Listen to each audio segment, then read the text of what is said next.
Hi, welcome to HardReset.Info channel, dear viewers. In front of me OPPO 8A2X, and I can show you how to clean USB charging port using household items on this device.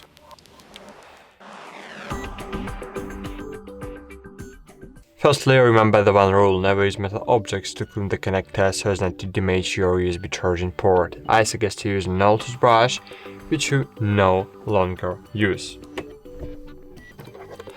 As you can see, there is something in my charging port that prevents the charging cable from going all the way into the connector, and now we are going to try to clear it.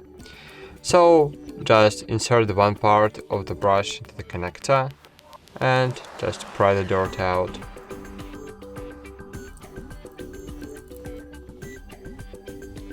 Great, that's it. Thanks for watching, like this video, subscribe to our channel, and bye. See you.